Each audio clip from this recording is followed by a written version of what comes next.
March for Gaza এটা হলো ঐতিহাসিক, অর্থাৎ বাংলাদেশের ইতিহাসের মধ্যে অন্যরকম একটা সমাবেশ। কেন? বাংলাদেশের মধ্যে অনেক সম্মেলন হয়েছে, অনেক সমাবেশ হয়েছে। আপনারা দেখেছেন, যেহেতু এখন নেটের যুগ, ইন্টারনেটের যুগ, প্রায় যারা এই সমাবেশগুলো দেখেছেন আপনারা একটু যদি লক্ষ্য করেন তাহলে দেখবেন যে মার্চ ফর গাজা এটা হলো অন্যান্য যত সম্মেলন সমাবেশ তার থেকে আলাদা।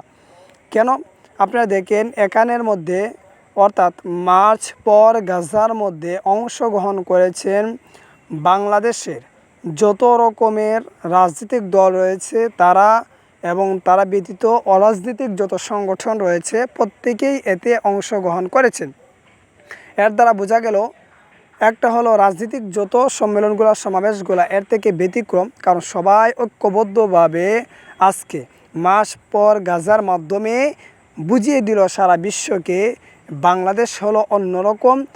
দল মত আকিদাগত সমস্যা থাকতেই পারে, দ্বন্দ্ব থাকতেই পারে, কিন্তু মার্চ ফর গাজা ইসলামের ক্ষেত্রে সবাই এক প্ল্যাটফর্মে কাজ করবে। তাই আপনারা জানেন এখানে ছোটো বাচ্চারা সহ আজকে অংশগ্রহণ করেছে।